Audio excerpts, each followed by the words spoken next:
I clean carpets. There, I said it. I'm not proud of it. Oh, I am at the time of providing the service. I'm grateful for the income. I'm grateful to contribute. But my ego hates me for this lowly deed. I was a computer programmer, basically from the age of 13 until 27. My big britches mentally extended to my family of origin. I was proud to be first married of 6 blended family children. I was the first child to have a fantastic career, worthy of boasting, with General Motors. Then I was the first to experience a complete faceplant in both categories, divorced and jobless. I blame my constant battle with chemical imbalance. Yes, it was a battle. However, I had not studied the Word of God. As I believed in Jesus and gave my life to Him at the age of 12, I had not made it a daily effort to get to know Jesus, to know how challenging this world of the flesh is, and to make the proper protections against evil. I was instead consumed by sexual immorality, greed of lust of both worldly and flesh desires. The cost of this left me a shell of a man. I was caught in the crevice of good and evil. I loved the Lord and served the devil by the default of my own desires and lack of self-control.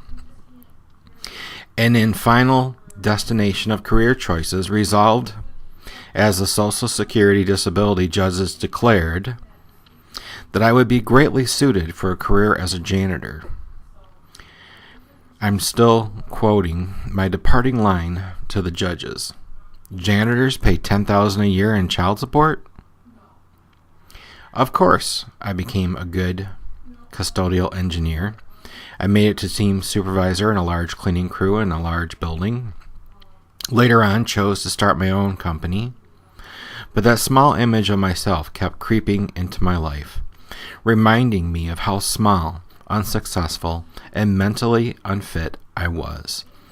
I was still not studying the Word of God. I was still not being a good husband by being responsible for my behavior in all areas of life. This is in my second marriage. I was still not being a good role model for the children of God. I thought I was, but was also smoking more pot than some smoke cigarettes. I was masking my unhappiness by using the blame of others to cover my own faults. I was not being true to myself or the Lord. So today I pray to do more than clean carpets. I mean, yes, I do make websites. I've made multiple attempts at sales careers. But to get farther than short starts with no lasting results, I need the character and endurance that only the Lord can help me obtain. If you don't believe in failure, if you know you'll achieve your outcome, you have nothing to lose and everything to gain by taking responsibility. If you're in control, you'll succeed. For me, to be in control means to be in control of self while walking with God. I love the poem of Footprints in the Sand.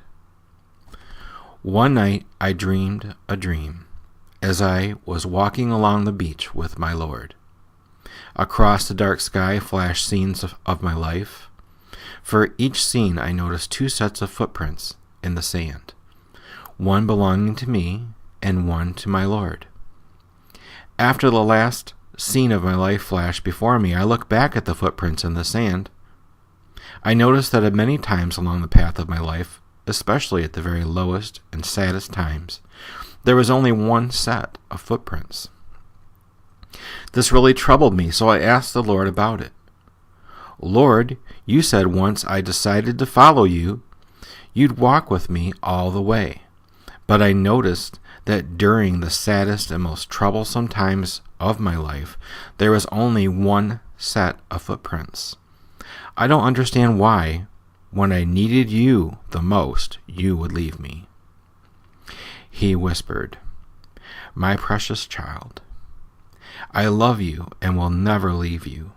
Never, ever, during your trials and testings. When you saw only one set of footprints, it was when I carried you. God carries us. There are times when my life is amazingly gifted with manna. And he humbled you and let you hunger and fed you with manna, which you did not know, nor did your fathers know, but he might make you know that man does not live by bread alone, but man lives by every word that comes from the mouth of the Lord. Deuteronomy chapter 8, verse 3. To me, this means God fed me just enough to get by while I was learning to be true to him. I am still learning to be true to him. I am still being fed his manna. My goal in writing The Ability to Effect Change is to rise above the milk of the word and the manna being fed by God, to be more self-sufficient and bring praises of success to the Lord. Men are anxious to improve their circumstances, but are unwilling to improve themselves. They, therefore, remain bound. James Alls. You've probably arrived here because you want to make a positive change in your life. Perhaps you want to improve your social skills, your health, or simply your attitude and how you think. Now, this is great, but it's seldom that easy. There may be obstacles outside of you. There are almost certainly obstacles inside of you. Maybe you think you want to change something, but is it really your wish? Or is it the wish of your parents, boss, partner, friends, or society? If you don't really want to make the change deep down, then it will be very hard to go the distance. Yes, you can begin, but if there is no inner drive to do it, then you will lose motivation easily and feel like giving up all the time after a while. Sit down and really think about whose goals are you working towards. If they are not yours, then think about what you can do to stop working on them and spend more time on your own consciously chosen goals instead. If you still have to go on may have started with someone else's goal. Perhaps your boss has told you to do something and you just can't ditch that if you want to keep your job. Then find your own reasons for working on that goal.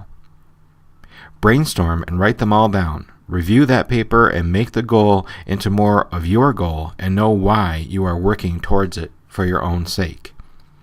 Walk through this goal-setting process. Make a dream list. Let your imagination run wild and print everything you want to be, do, or have. When you print, your concentration is greater and you burn the idea more indelibly into your subconscious mind. If you have a family, be sure to include your mate and children when you set goals. This entire goal-setting process helps channel your logic left brain and frees your creative right brain for more effective use of your imagination. Note, you have to be before you can do, and you need to do before you can have. Remember you wrote down on a piece of paper, what is the one thing I wish to change? A major reason you are setting your goals is to gain some benefit, but these come only after you've taken action. Answer the question, why? For each item you've printed on the dream list, and one thing you wish to change, if you can't verbalize one sentence, why you want to be, do, or have, then it truly is a dream and not a real goal. At this point, you should cross it off your list. Ask these 5 questions, all of which must have a yes answer. Number 1, is it really my goal? If you're a minor living at home, an employee, or a team member, some of your goals will be set by the coach, director, parent, or employer. Number 2, is it morally right and fair to everyone concerned? Number 3, is it consistent with my other goals? Number 4, can I emotionally commit myself to finish this goal? Number 5, can I see myself reaching this goal? Note, answering these questions will further reduce the number of dreams on your things I really want to be, do, or have sheet and scratch them off as well. Answering questions number 2 and 3, is it morally right and is it consistent, will be very helpful in making important decisions in all areas of your life, especially financial. After each remaining dream, ask yourself these questions. Will reaching this goal make me happier? Will reaching this goal make me healthier? Will reaching this goal make me more prosperous? Will reaching this goal win me more friends? Will reaching this goal give me peace of mind? Will reaching this goal make me more secure? Will reaching this goal improve my relationship with others? If you can't answer yes to at least one of these questions, eliminate that item from your list of dreams. Careful, don't confuse pleasure with happiness. Be sure to consider your family when you answer these questions. Divide the remaining goals into 3 categories. Short range, being 1 month or less. Intermediate, being 1 month to 1 year. Long range, meaning 1 year or more.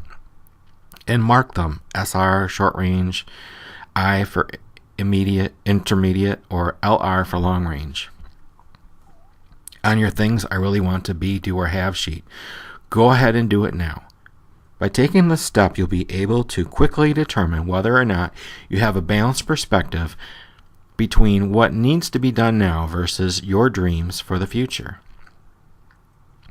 Remember, some goals must be big and out of reach but not out of sight to make you stretch and grow to your full potential. Some goals must be long range to keep you on track and greatly reduce the possibility of short range frustrations. Some goals must be small and daily to keep you disciplined and in touch with the reality of nitty-gritties of daily life. Some goals must be ongoing. Some goals, sales, education, financial, weight loss, etc., might require analysis and consultation to determine where you are before you can set the goals. And the last item, most goals should be specific. A nice home is not as good as a 3,000 square foot Tudor-style home with 4 bedrooms, 3 baths, 2 living spaces, etc. Some goals, like improving your self-image, becoming a better parent, or getting a better education, are more difficult to pinpoint. Those are less specific and should be broken down in specific, tangible steps. For instance, a step to becoming a better parent could be spend 1 hour per week one-on-one with each child. From the remaining goals, prayerfully choose the 4 goals. Remember, balance is key. Which are the most important things you need to work on right now, and record them. If this is your first organized goal setting experience, you may want to start with 2 or 3 short range goals. Feel free to rewind this recording about 5 minutes if all of this went by too fast. Important. As you set a new goal, also record it in a journal or a place you'll review several times a year. You'll be encouraged tremendously as you record the goals you reach throughout the year. Your confidence, self-image, and goals achieving ability will be improved dramatically. Record these 4 goals, at least the ones that are intermediate and long range, on a general goals procedure chart, and work each one of them through the process. Take additional goals you have listed in your things I really want to be, do, or have sheet and record them in the general procedure chart. Basically, what you want to do is have a high-level process of looking at your goals and then break them down individually and then break them down into tasks and then reward yourself by keeping track of what you've been successful on. Work each goal through the process and do it now. Remember, motivation comes after you start the project. Congratulations, you have invested more time in planning your future than most of your friends, relatives, and associates will ever invest. Motivation is the key, and a positive attitude is a must. So on a daily basis, you should feed your mind with good, clean, pure, powerful, and positive material by reading good books and listening to motivational, educational, inspirational recordings. Regularly attend personal growth seminars or industry-related training lectures and training programs. Remember, what you do off the job is going to be a determining factor on how far you go on the job. Take care of your physical health. Proper diet, reasonable sleep, exercise, and eliminate the poisons: alcohol, drugs, and tobacco. Be prepared to change. Just remember that at this point your goals have been carefully and I hope prayerfully set. So change your decision to go carefully, but be willing to change your direction to get there as conditions and circumstances demand. Become a team player. Learn how to work with a team such as your family, corporate associates, etc. Remember, you can have everything in life you want if you just help enough other people get what they want. Zig Ziglar's quote. See the reaching in your imagination. See yourself receiving that diploma, getting that job or promotion, making that speech, moving into the home of your dreams, achieving that weight loss goal, building that financial nest egg, etc. Each time you reach a goal, your confidence will grow that you can do bigger and better things. Consistency and routine can play an important role in reaching your goals. Be consistent when you have progress check-ins, how you can track your advancements, and how, when you focus your goals, the more routine you can make the process, the easier it will be to keep going. As cliche as it may be, positive thinking can empower you to reach success. If you consistently think negatively, you may be sabotaging your entire goal process. Positive thinking and self-affirming mantras really can get you through the most challenging parts of reaching your goals. For which of you, desiring to build a tower, does not first sit down and count the cost, whether he has enough to complete it? Luke 14:28. After accomplishing the goal, record the event and cross it off the things I really want to be, do, or have sheet. Then immediately set a new goal.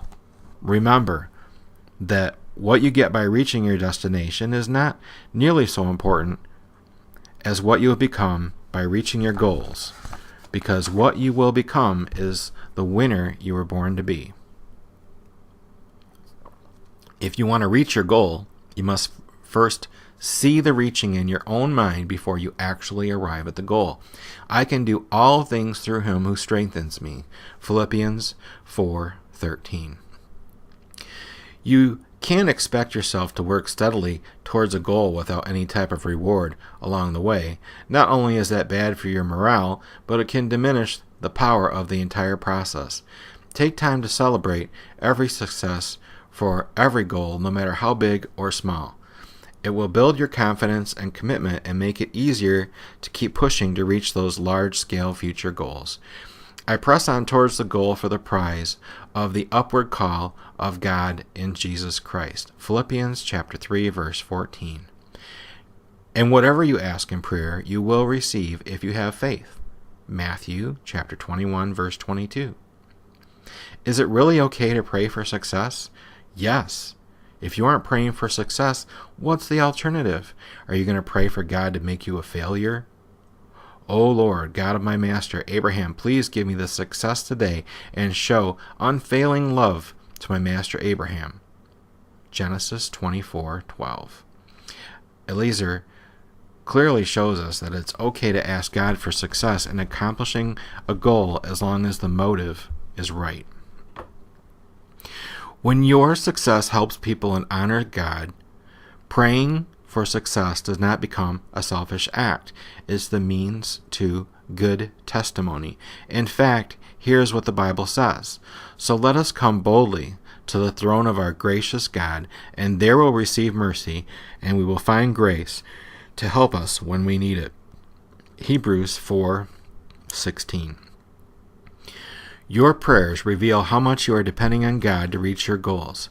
If you never pray about your goals, never pray about your job, never pray about your finances, you are not depending on God in any of those areas. The more you depend on God, the more you'll pray.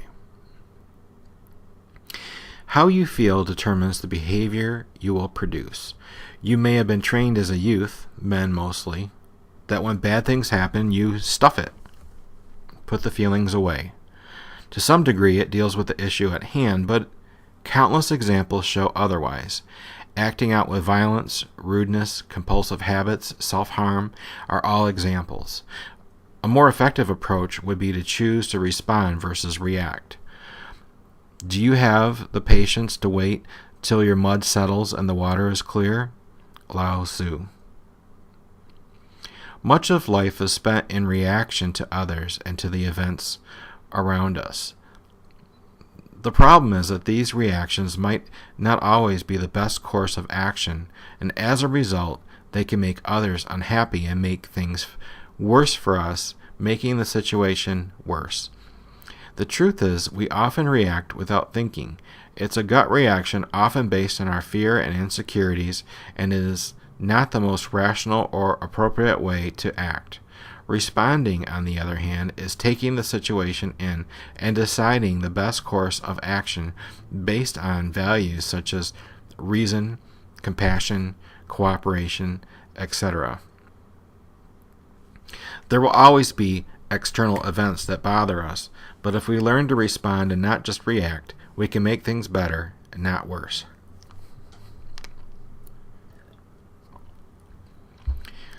Change the way we represent things so that they empower us to feel and to produce the kinds of behavior that support us in the achievement of our goals. Certain events trigger us to think with an emotional mind. This occurs when our thoughts are being controlled by our emotions. If the emotions are fear or anger, they may keep our thoughts so volatile that we have trouble being reasonable. One goal is to focus on a reasonable mind. A reasonable mind is when we can think logically, be rational about what is occurring. Wise mind is the interception between emotion and reasonable mind. Wise mind is the part reason and part emotion, and what makes us know we're in this mind is often a sense of intuition.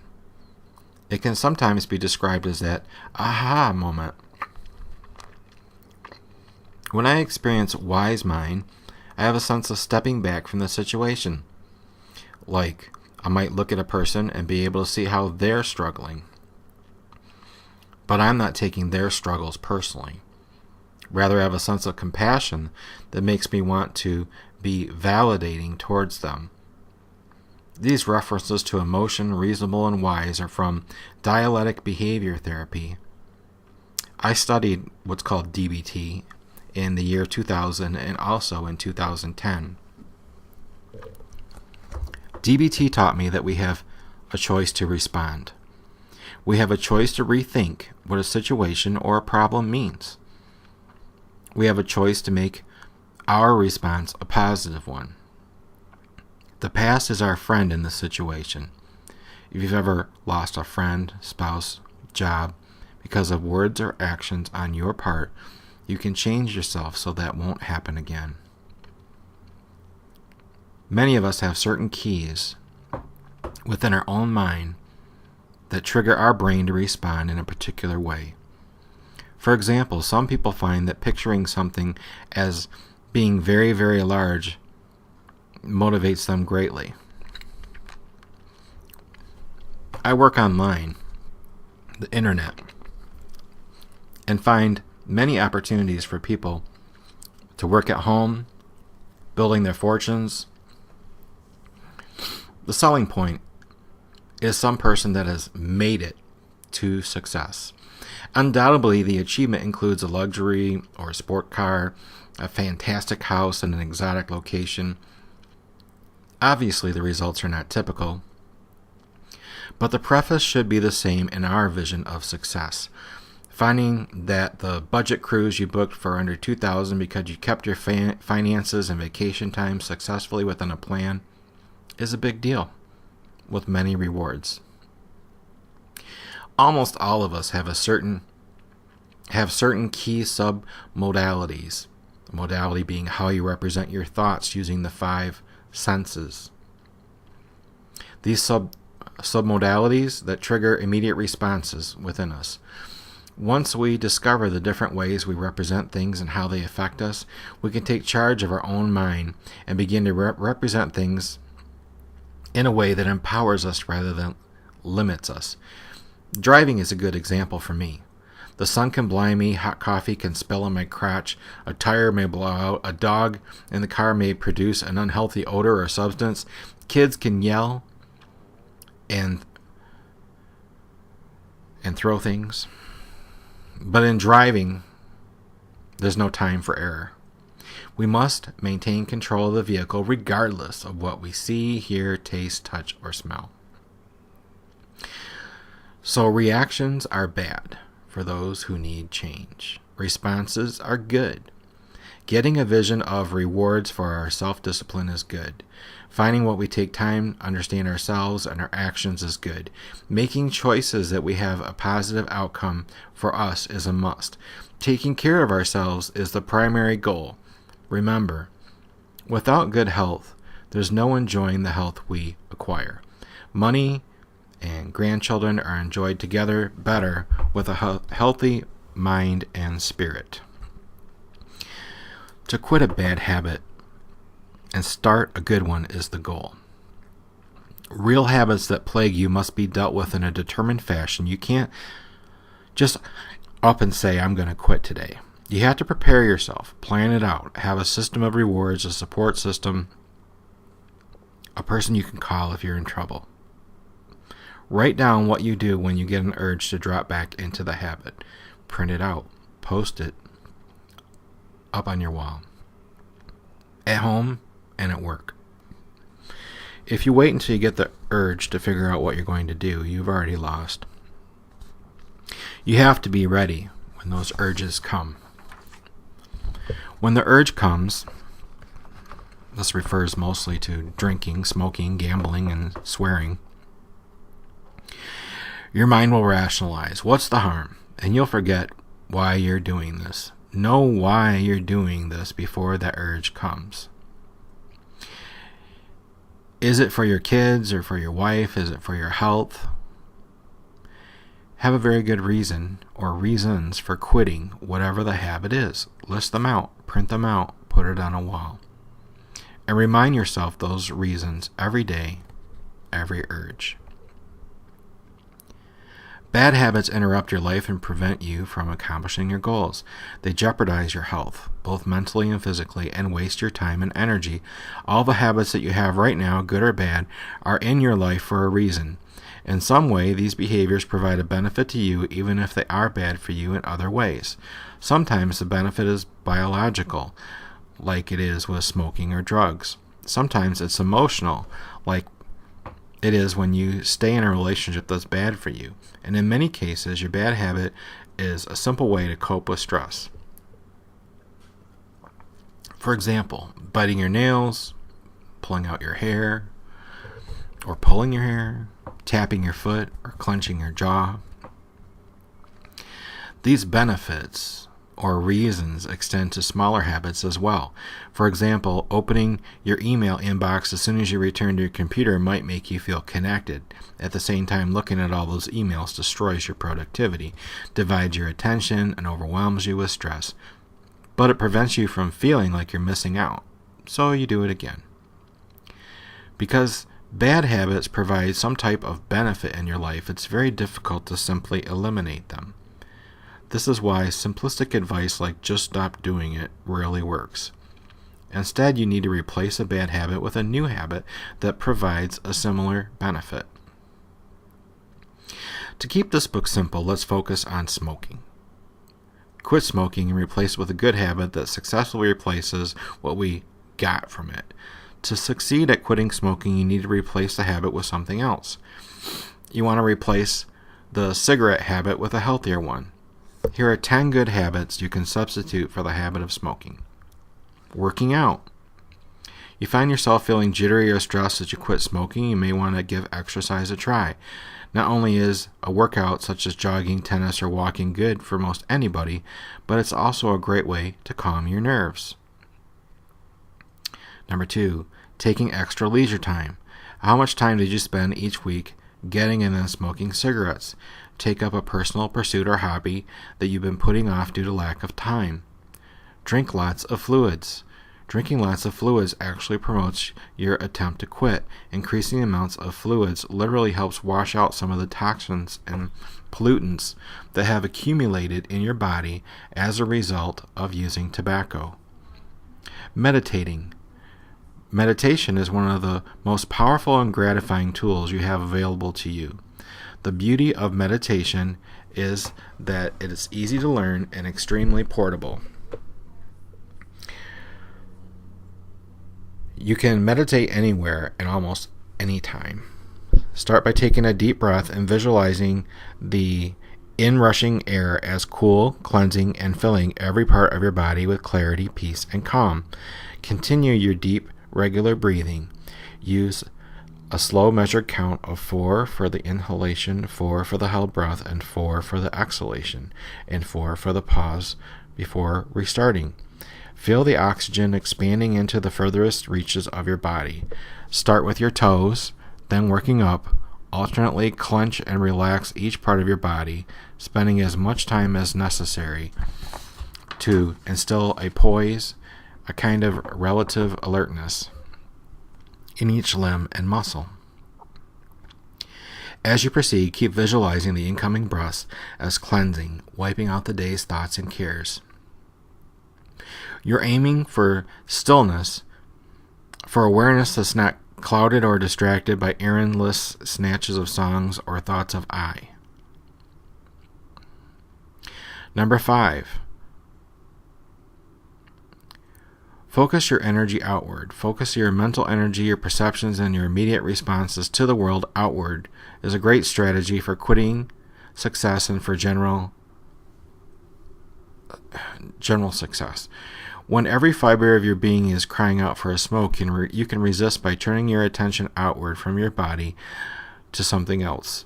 The person standing next to you at the bus stop, what does she look like? What happens when you say hello to her? What is she wearing?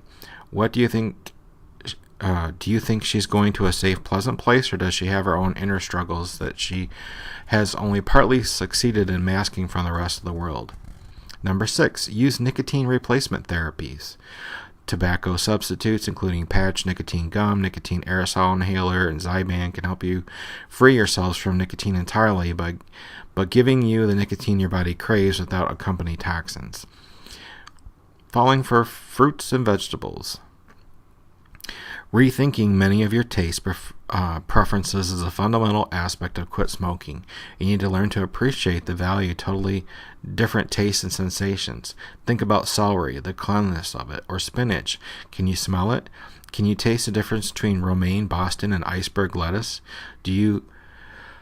How do you feel about cold, luscious peach on a hot summer day? Constant exposure to chemicals like nicotine dumbs down your palate. You achieve the opposite result of refining and upgrading your taste buds when you stop tampering with a delicate symphony of taste and smell. Number 8, visualizing health. The visualization thing is a double-edged sword. On the one hand, it's important to appreciate the impact seeing things the way you want them as to be your life and feeling. On the other hand, it's also important not to blame yourself for the bad things that come your way. Number 9, changing your priorities. As a smoker, your priorities include making sure you always have enough cigarettes on hand. Smokers' priorities also include having that first cigarette of the day, as well as self-medicating throughout the day so that their nicotine levels and thus their mood and energy level never run too low. Rather than gratifying the cravings and need of today actively decide to live in and enjoy the body you were given. Redesigning your interior. When you think about it, though, the effort to make yourself over begins inside. It flows outward from the heart and mind and feelings. It is the interior redesign. What does the inside of your mental home look like now?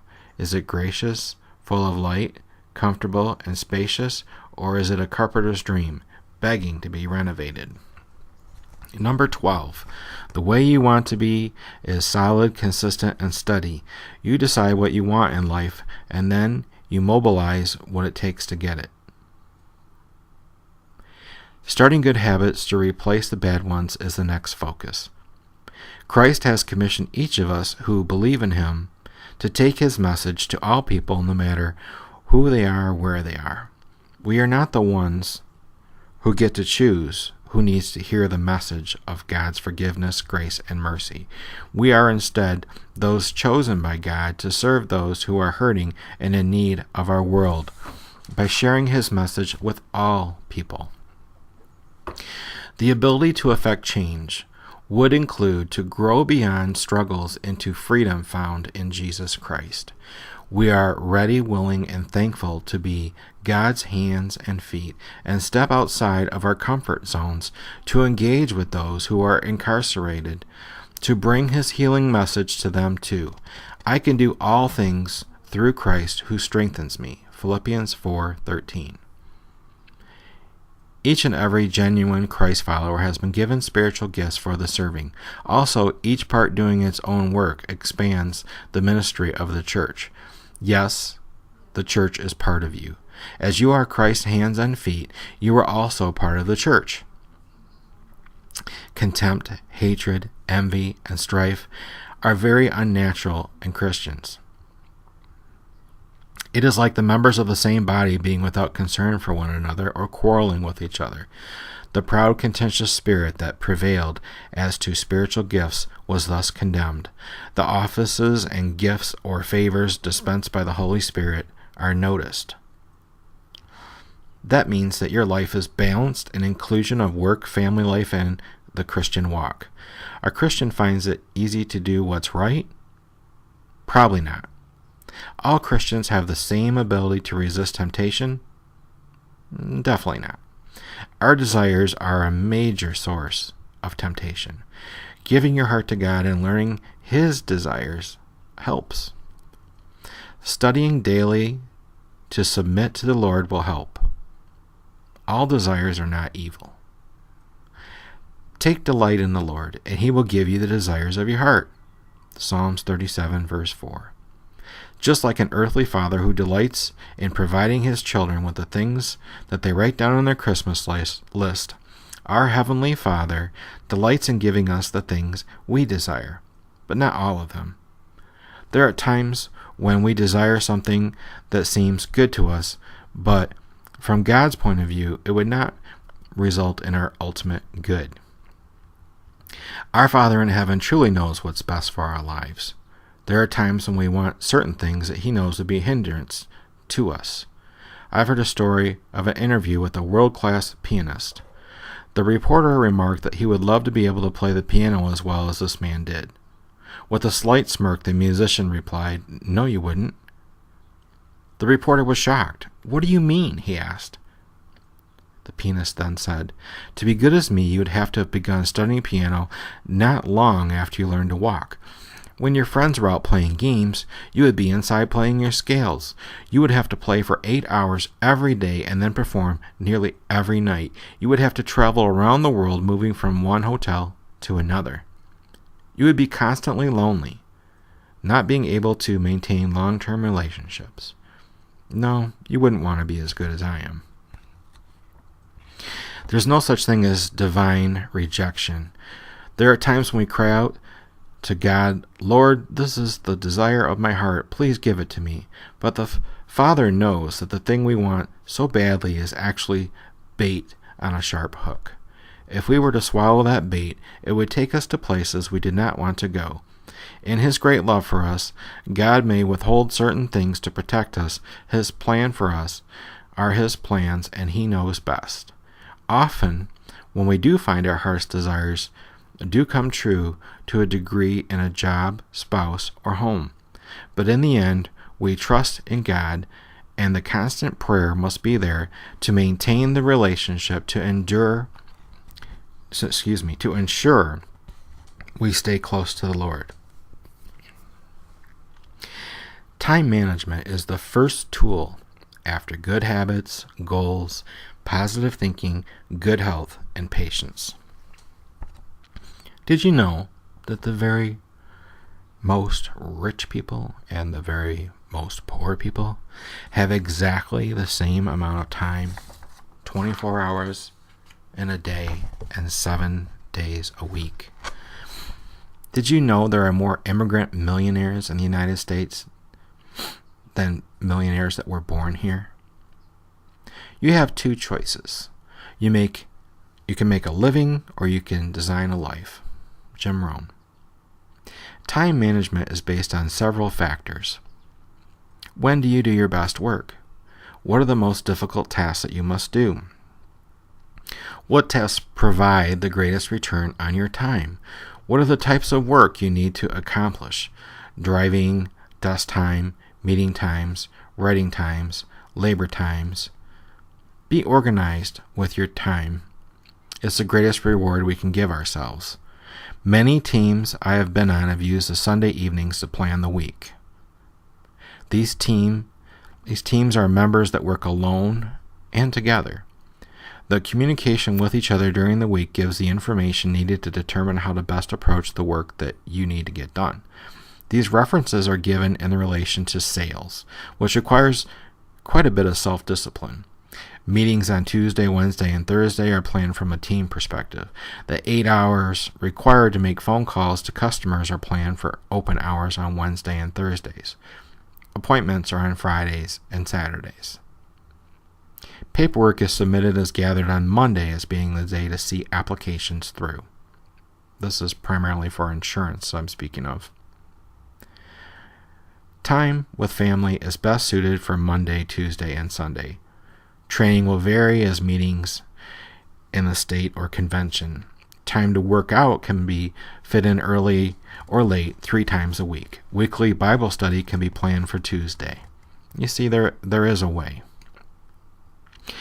The key is to get the why developed. A why. The reason you want to do something is more important to define, cherish, and practice as your mantra. You must personally take responsibility. You cannot change the circumstances, the seasons, or the wind, but you can change yourself. That is something you have charge of. Knowing why your goals include education, working more hours, setting certain weeks for vacations, planning when you have special days will help with any remorse. Buyer's remorse sets in when we're getting into debt and out of time. For that college degree as a working adult with a family, knowing your goals are to double your income by using the degree in 3 years that will keep you at bay from quitting. If you've ever faced a significant crisis in your life, you'll have experienced the power of purpose to tap reserves of energy, determination, and courage you likely didn't know you had. Your mission was clear, your goal was compelling, your focus was laser-like, your potential was tapped. The power of purpose is similar to the energy of a light focused through a magnifying glass. Diffused light has little use, but when energy is concentrated through a magnifying glass, the same light can set fire to paper. Focus is energy even more with a laser beam, and it has the power to cut through steel. Likewise, a clear sense of purpose enables you to focus your efforts on what matters most, compelling you to take risks, that means to get out of your comfort zone, and to push forward regardless of the odds or obstacles. If you don't know why, decisions become harder to make, consistently staggers, and you are obsessed with what the people around you are doing. Understand why you do what you do is the answer to understanding what you do and how to do it. So now you are building a great toolbox for yourself. You have your why. That's your big picture of what you want and your big rewards. Your goals. How to get your why. Good habits to be the most effective person you can be. Positive thinking. One step forward and then another step forward. Good health. Every day is important. Patience. Being part of the world, being patient with the world and yourself. Time management. How the days are best suited for you and your goals. Time management is the first real change we must make. Time watching TV, on the internet, going through email, time on Facebook, all take away from your personal development time. Daily life of our family and work are important. Also is moving forward in life with your walk with Christ, your achievement of goals that honor God. Getting past hurdles. In life sometimes means taking small steps towards goals. If your TV internet time is 8 hours a day, try cutting it by 2 hours a day. Soon you'll be used to it. If you eat out 4 or 5 times a week, try shopping for healthy foods and then splurge for places to eat 1 to 3 times a week to start. If you work out once a month, try once a week to start. If you're severely out of shape, walk blocks, then miles, then hit the gym to save you from injury of health. Always consult a doctor before making changes in eating and exercise. Remember, families, workplaces, churches, any group of people are not perfect. Situations will arise to deter your momentum and stop you from your goals. Don't let these occurrences stop your dedication or motivation from your big picture. It's easy to blame others and stop our tasks. Whenever we find ourselves feeling justifiably angry about someone's sin, we should be careful. Energy can be depleted from us, and the devil steals our dream based on our consumption of the event. We need to speak out against sin, but we must do so in a spirit of humility. Often the sins we notice most clearly in others are the ones that have taken root in us. And the example I gave of road rage. If we look closely at ourselves, we may find that we are committing the same sins in more socially acceptable forms. For example, a person who gossips may be very critical of others who gossip about him or her. Just remember in times of stress that when we commit our lives fully to God, we want to please Him and do His will. As such, our good deeds are grateful response to what God has done, not a prerequisite to earning His grace. Grace, often defined as unmerited favor, is offered freely by God through the redemption that is in Jesus Christ. Romans 3:24. It is offered to us only through faith in Christ, so that we may clearly understand that it is not obtainable in any adherence to the law. We can use God's grace to forgive ourselves and get centered on pleasing God. His favor will follow. God is also rich in His mercy towards us. Ephesians 2:4. As He extends His loving compassion to us despite our sinful condition, our salvation is rooted in God's mercy, as He hath begotten us again unto live hope by the resurrection of Jesus Christ from the dead. 1 Peter chapter 1, verse 3. Grace and mercy are glorious gifts from God that should take us to our knees in worship and adoration. We can bring absolutely nothing to God except a humble and thankful heart as we trust not in our works but solely in the finished work of Jesus Christ at Calvary. Not by works of righteousness which we have done, but in according to His mercy He saved us. Titus 3:5. Thank God that His mercy endureth forever. Psalm 136:26. Sin can make us feel as failures. Sin may paralyze our self-confidence, sabotage our feeling of accomplishment and self-discipline. Remember, however, there is no original sin. Sin with Adam was rebellion, and with Noah it was drunkenness, and David it was lust, and Solomon it was women, and Peter it was his words, and Abraham it was lying. When you try to change you will be tempted to sin by the stress or the habits that have kept you back. The same old thing may come back. If you beat it before, you can beat it again. This is Dave Hepfer. I thank you for listening to the ability to affect change. I pray that this is a help to you in your life. If you'd like to give some feedback, please email me at Dave Hepfer. That's H-E-P as in Paul, F as in R, F-E-R, Dave Hepfer at yahoo.com. I would enjoy your feedback, your stories of your walk with Christ, and how God has changed your life and given you a renewed spirit to serve others and to be a happier person. And I thank you very much for listening.